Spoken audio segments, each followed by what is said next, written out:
When new generations come around, there is a lot of hype around new Pokemon. There's quite a lot of deserved hype. Gen 4 Garchomp, for example, actually surpassed the outrageous excitement around it. Then there's the hype for Pokemon that wind up being terrible, like Electivire. You know what's interesting though? When a Pokemon seems like it's going to be amazing, yet isn't quite amazing, but it's not bad. In fact, it's pretty decent, maybe even very good. It's just not quite the elite beast early expectations placed upon it. We're covering 10 of these Pokemon today, giving us some Pokemon we don't get to examine that much. That's right, no Reshiram, no Zoroark, and yes, no Electivire. We've got an axe to grind with our first choice, with Haxorus. When Generation 5 came out, its immediate perception was viewed through the lens of the standards set by Generation 4, especially seeing as Gen 5 looked to be a continuation of that. Meaning, for all the fancy new weather shenanigans, the scariest Pokemon were still going to be Dragon types, and this wound up being very much true. Much of Generation 4 had been characterized by overwhelming Dragon spam, and the memories of the bands of Latias and controversially Salamence were very fresh in the player base's minds, which is why their eyes instantly jumped to the new dragons Gen 5 had unleashed. These were players who had just been bombarded by Salamence's base 135 attack outrage. Now imagine the disbelieving existential terror when they realized they were going to not only have to go through this again with Haxorus, originally known by its Japanese name Ononokusu, but so much worse. Base 135, this thing's base attack is base 147.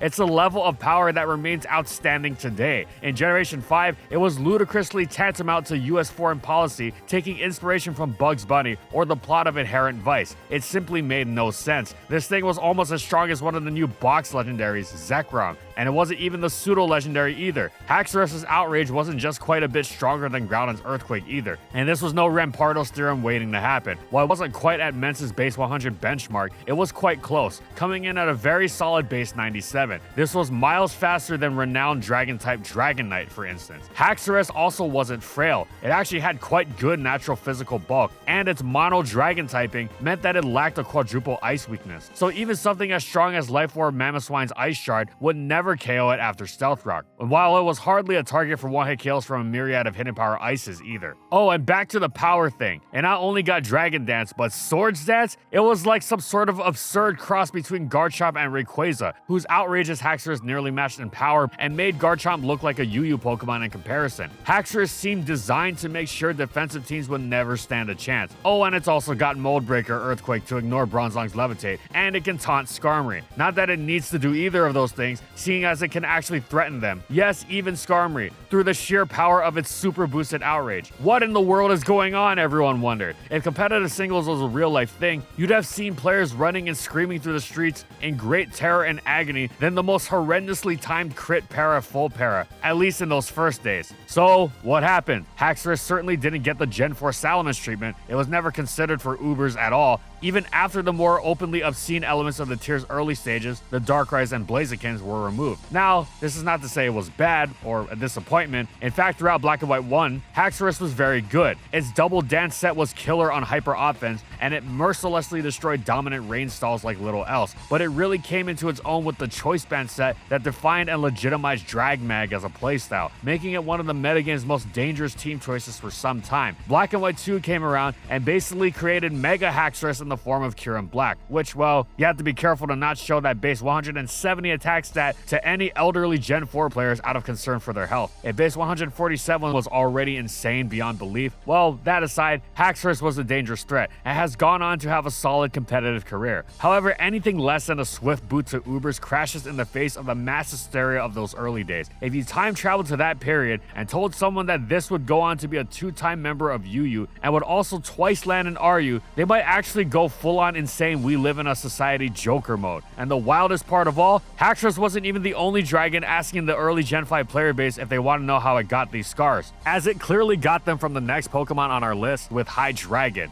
But before we start, we want to talk about a brand new MMO action RPG, Crystal of Atlan. Crystal of Atlan is a cross-platform mage punk theme MMO with a huge emphasis on combat. On top of looking phenomenally graphically, it's got fluid controls that give an exhilarating feeling while fighting. There's a ton of combos that you'll be able to master, as well as 17 classes to choose from and 20 skills for each class. There's a ton of game modes too, ranging from 4-player raids to 8-player dungeons and even PvP. And for a limited time, Crystal of Atlan is partnering with Digimon Adventures. Yes, you heard that right, Digimon, on this channel. You'll get your free pet Gatomon, and you can also get Agumon, and fight off against Machine Dramon in either solo or 4-player raid battle. You'll also receive a cool mount of either Garurumon or his mega form, Metal Garurumon. Plus, there are tons of other free rewards waiting for you, like the collab avatar frame, collab title, and icons. So if you want one of the best MMO action RPGs I've ever seen, and also support the channel to help us produce more content, go to our link in the description below and start playing Digimon Adventure X Crystal Atlas. The crossover event is available from August 21st to September 17th.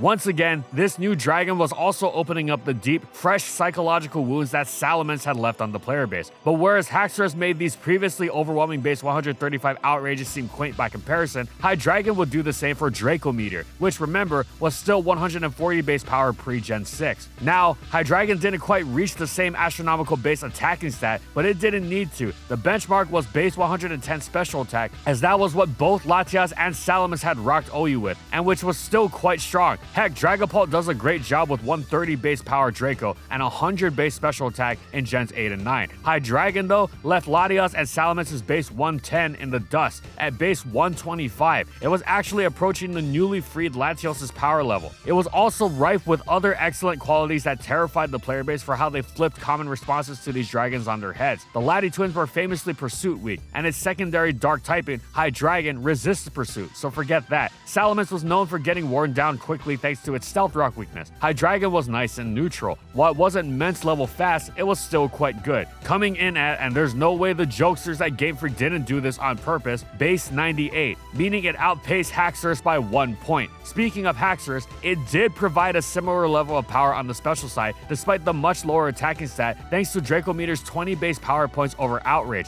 In fact, Hydreigon's Draco hit a bit harder than Haxorus' Outrage, and did so without locking its user into boot. Hydreigon seemed like a superb cross between Salamence and the Laddies. It didn't have Salamence's talent for mixed attacking, but it destroyed everything besides Blissey and Chansey with special moves, and the pink blobs were stifled by Taunt. Hydreigon's move pool was uniquely amazing for a Pokemon of its kind. This thing was packing U-turn, as if it wasn't hard enough to check already by pushing that classic dragon strategy of annihilating steals with coverage and annihilating everything else with Draco Meteor to a new level that was both powerful and difficult to punish. People were terrified of this new age mix mess. The fear that this was another Uber wasn't as intense as the bug-eyed terror over Haxorus, but it generally seemed like where Haxorus went, Hydreigon would soon follow, following the freshly remembered Latias ban followed by Salamence ban only a few months previously. So, what happened? Well, Hydreigon was no slouch, and it indeed was one of the most terrifying wall breakers in OU. Unlike Haxorus, it actually improved in Black and White 2 upon receiving Roost for longevity, as well as superpower to pull off a Dragonite-style mixed attacking. It also repeatedly evolved its game, going from classic mix to taunt Roost sets with leftovers, and Dark Pulse to take on threats like Jellicent, Reuniclus, and Mew, to Choice Scarf sets catching Scarflander's Therian off guard, to all-out Choice Specs dropping a Draco that was actually stronger than Latios's because Hydreigon could afford to run a special attack boosting nature. However, Uber it was not. This idea simply did not exist at all past those first chaotic days. The Haxorus Hydreigon 1-2 punch definitely sent Gen 4 players on an emotional roller coaster adjusting to Gen 5. But actually, there had been a similar phenomenon with Gen 3 players when Gen 4 came out and provided a seemingly bonkers evolution with Rhyperior. Rhydon had been a ferocious threat since the beginning of competitive Pokemon. It was tied for the second highest base attack in the game in the first 2 gens, only behind the pseudo-legends Dragonite and Tyranitar, and packed a base HP stat of 105. Not only was this well ahead of the base 100 that was already considered very, very high, it also clocked in almost as high as Mewtwo, Lugia, and Ho-Oh's base 106. Base 105 is so high, in fact, that it is still well out of the ordinary today. Rhydon also brandished excellent base 120 defense, which alongside the outstanding HP made it one of the physically bulkiest Pokemon in the game, and could use this alongside its normal resistance and electric immunity to hit the field and smack the opponent with its powerful, beautifully complementary stab combination of Earthquake and Rock Slide. Okay, so it was slow and destroyed by special moves, especially since it had some really exploitable weaknesses, most notably its quadruple weakness to water and grass, but this was simply the cost of doing business, and it was a price well worth paying. It was elite in Gen 1, solid in Gen 2, and though it fell off quite a bit in Gen 3, it still had a niche. Put simply, Rhydon was a fully formed Pokemon. As such, when it gained an evolution in Gen 4, there was slight panic. Modern Gen players can relate. Remember when you discovered that Bisharp of all things was getting an evolution? How can they push that already powerful Pokemon further? That's what it was like when Rhyperior came around. The thing was basically Rhydon, but more. And that's exactly what was so scary about it. The speed stat had remained the same, but who cares? Because remember how Rhydon's HP stat was already above and beyond? While Rhyperior was coming in hot at a staggering base 115. Meanwhile, its defense jumped up to base 130,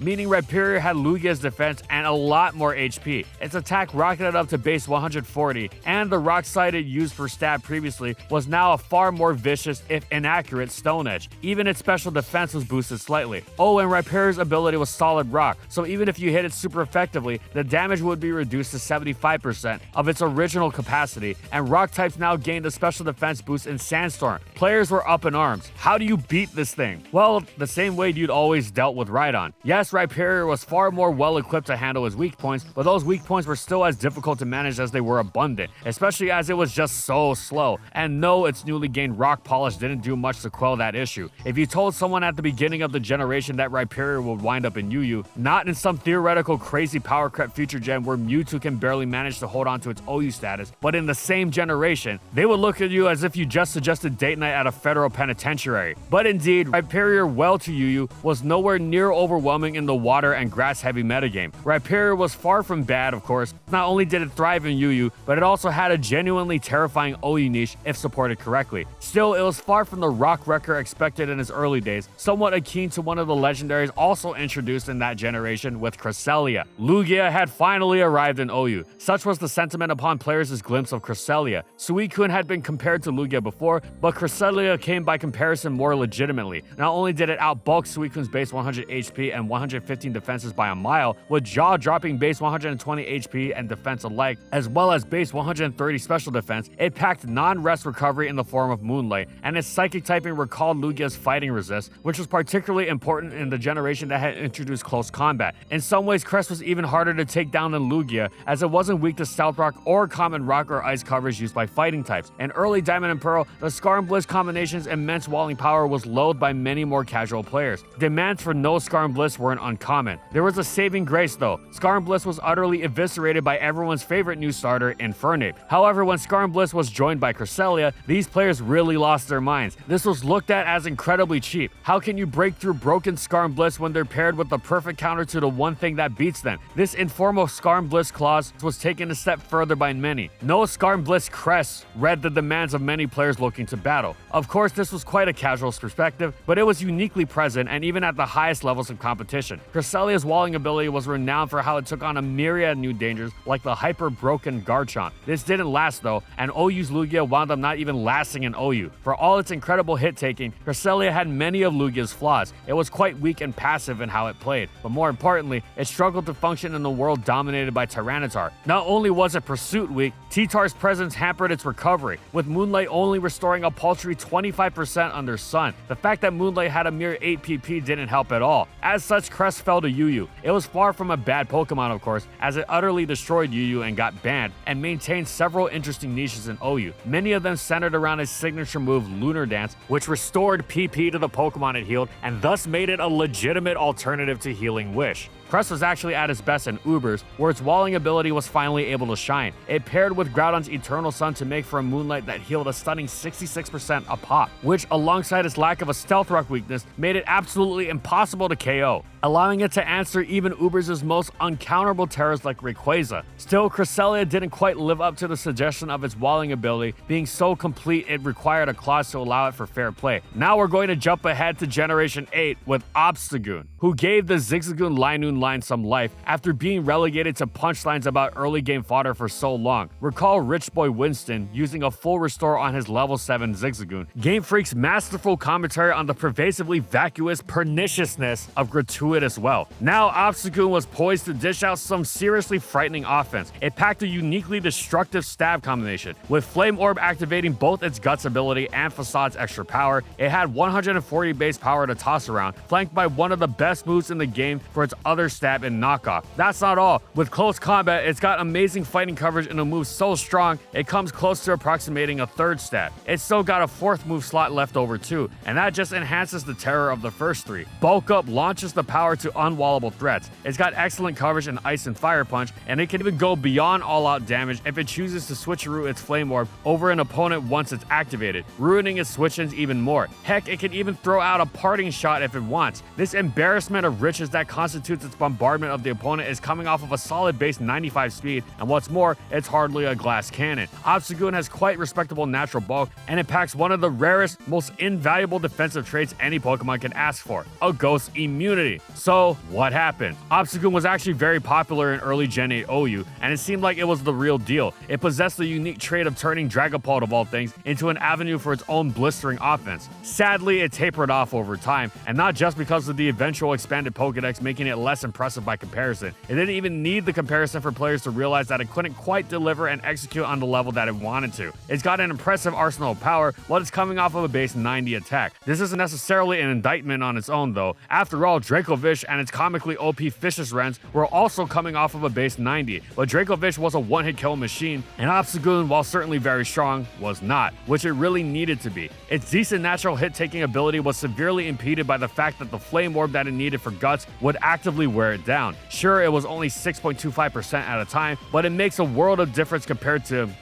taking no damage at all. It wasn't so bulky that it could overcome this, nor did it have something like the healing of Stab Drain Punch that a Guts Conkeldurr might. So Obstagoon's hit-taking is undermined by how it needs to wear itself down to activate its power. Power which doesn't transform it into the one-hit KO machine it needs to be. And it's not even that fast. This would have been its saving grace. It's certainly a far cry from slow, but it doesn't even break the base 100 barrier, and that really doesn't cut it. Obstagoon's promise faded as it redesigned itself from its early days breaking through Ferrothorn and Toxapex to a career in the lower tiers. It's a very potent Pokemon, getting banned from RU. But well, it's somewhat reminiscent of another physical attacker in two different guises with Gallade and Mega Gallade. Medicham had its niche in its debut Generation 3. In recent times, it actually moved up to OU proper. But for all its mystifying powerful attack, it could struggle with consistency. Even when Gen 4 came along with the frustrations of a pre-130 BP buff high jump kick and its less powerful alternatives that seemed to betray Medicham's power for the actual damage they dealt, but you wouldn't have to navigate these hindrances in Gen 4 anymore, because there was a new psychic fighting type on the block ready to dish out pain without the required restraint holding back immediacy plaguing the labyrinth maze that was dealing with Medicham's many ills. Gallade wasn't quite as powerful, but at base 125, going much more would be overkill, and more importantly, it had close combat. This alone was a huge advantage that had people excited, but Gallade had so many other incredible tools, more than it could possibly cram into one moveset. Swords Dance was major, of course, turning its CC into a Skarmory squashing super attack that left Medicham in the dust. It also was a uniquely excellent form of priority in Shadow Sneak, giving it super effective coverage against the faster Ghosts and Psychics that would try to check it. Good luck, Gengar. It had great special defense too, unlike the paper-thin Machamp. Indeed, Gallade was quite a threat, but the early hype around it didn't last, seeing how close the close combat competition wound up being. Gallade was fierce to be sure, beyond just its obligatory obliteration of UU. During the brief period of its usage-mandated tenure in the tier, its unique traits came together to form a strong niche in OU. With many an excellent option to disrupt standard teams in unique ways, they were often ill-prepared for. What really makes Gallade stand out, though, is how the same treatment came with its Mega form in Gen 6, where it basically repeated its base form's Gen 4 routine. With all the Mega competition running around, Gallade wasn't on many people's minds, especially because what else? Medicham had gotten one of the most terrifying Megas of all. Mega Gallade shattered UU to spectacular effect and eventually found itself with a unique niche in OU on certain hyper offense teams, utilizing its newfound bulk as a primary advantage over Medicham. But you'd think, when first seeing Mega Gallade, the fact that it now had a speed set on par with Latios would be enough. Mega Gallade also has knockoff, much to the envy of Medicham, but Mega Gallade, good as it is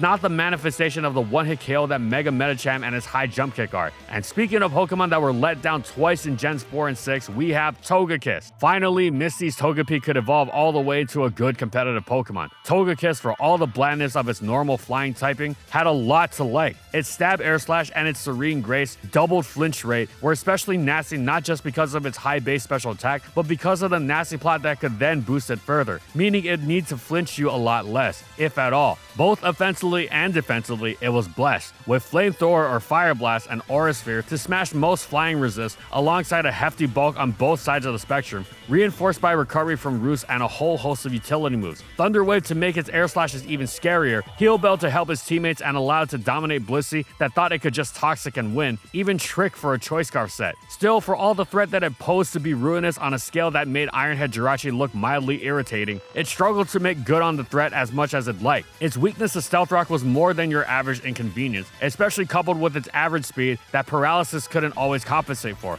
It couldn't fit everything onto its moveset either, and while its defensive profile was generally solid, it also didn't quite cover enough, nor was its switch inconsistency sufficient to make it a Pokemon that you consistently want to add to a team. Plus, with Air Slash's lower base power, it just didn't hit hard enough fast enough, and with the speed issue, you couldn't exactly flinch your way out. The normal typing, while actually helpful for letting it take on Gengar, generally meant it felt like it needed something a little bit more to launch it into consistency. And then in Gen 6, it got exactly that, where its normal type was replaced with possibly the best type in the game, the newly added Fairy type. Suddenly, on top of all its other benefits, Togekiss was Dragon immune, quadruple resistant to fighting, and resistant to dark. Some were extremely enthusiastic about this and championed Togekiss as a great new Pokemon. But once again, the lack of immediate power and the middling speed and the Stealth Rock weakness were too debilitating. The fact that electric types can no longer be paralyzed didn't help, making it struggle with Zapdos and Rotom Wash even more than it had previously. Togekiss had quite a lot to offer, of course, but it just didn't have the speed or immediate oomph to make it work consistently. Then again, you could have all the speed and oomph in the world and still might not be enough, as in the case of Terrakion. Rock is classic coverage alongside Fighting Stab, but to have Stab on that Rock coverage as well was just incredible. To have it on a Pokemon of Terrakion's power and speed, yep, that's how you got early Gen 5, where all those dragons running around had to bow in awe of the pulverization left in the wake of this monster. A Pokemon of Infernape's legendary speed stat with such incredible power was already a shock, and to have such beautifully complementary stabs as if designed to work in tandem as dangerously as possible was just incredible, especially since it could boost further with Swords Dance. Terrakion was set to eviscerate both offense and defense alike, and indeed, for a lengthy period of Black and White 1, it was thought by many to be broken. Its choice band Close Combat had already become one of the tier's most defining, terrifying moves. Terrakion never got its Suspect test though, for similar reasons to why it eventually tapered off in Black and White 2. No, it wasn't about the introduction of Landorus Therian. Matter of fact, having Landel T on your team was about the easiest way to trick yourself into thinking you were fine against Terrakion, when in reality, it usually took one Stone Edge for it to be trouble. The problem was that for all Terrakion's strength, and this will sound absurd, but hear me out, it wasn't quite fast enough or quite strong enough to compensate for its weaknesses. I know.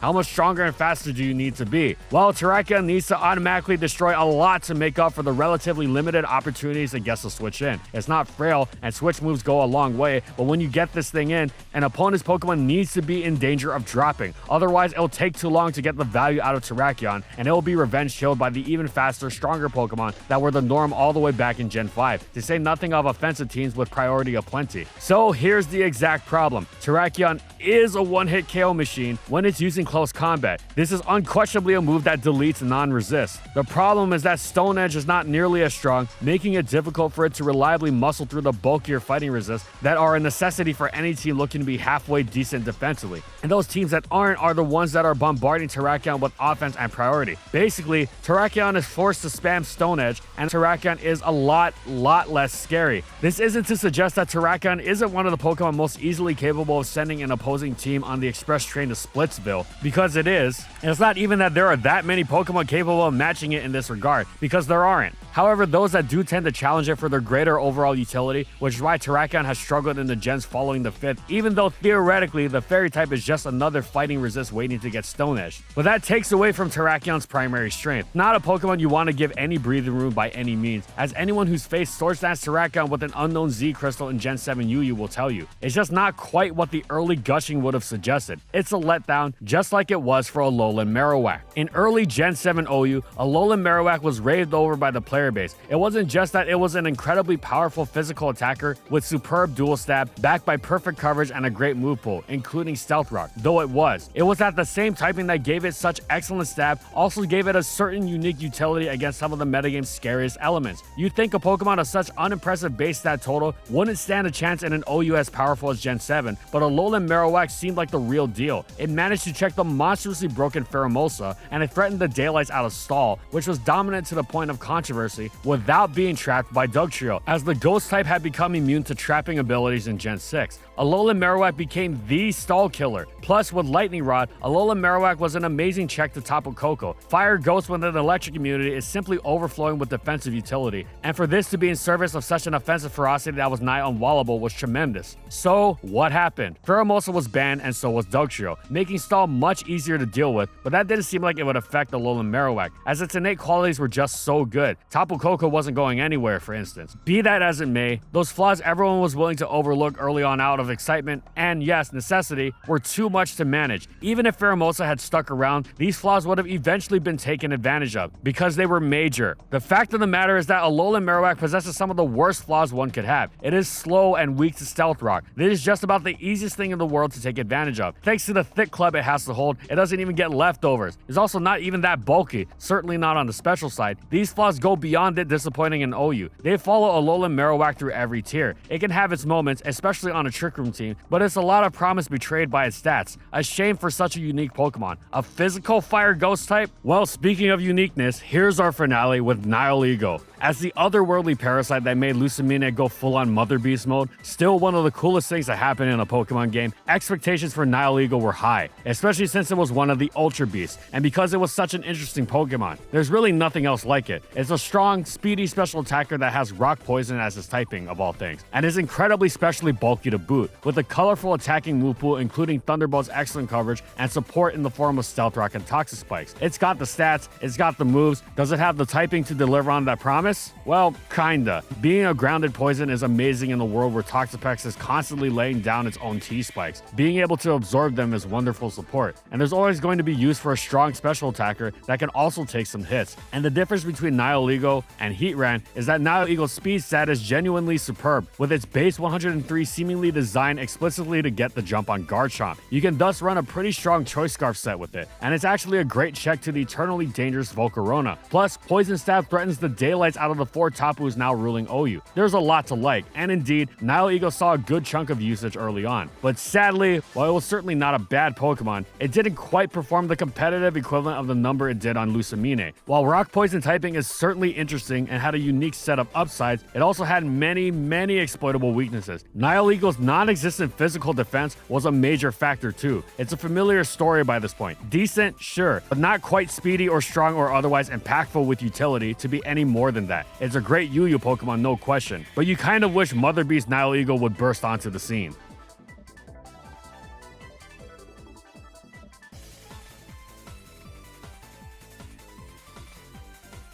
And thank you so much to our Platinum patrons. Thank you to Amphozenus, Alex Sable, Anthony Belval Renault, Bingleton, Daniel Isbeast, Corman, Eric Dissing, Funky, Glitcherton, Howl, Jack G, King Yabber, Nightfall, Megamon VGC, Mojo Gameslayer, Nurse Jake, Pretzel SP, Sojiro Sakura, Spavoon, Skylaria, Soras and Croxton, Shiwei Miji, Stoneface Colin, Kiboflu, Wardine for their major support of our videos.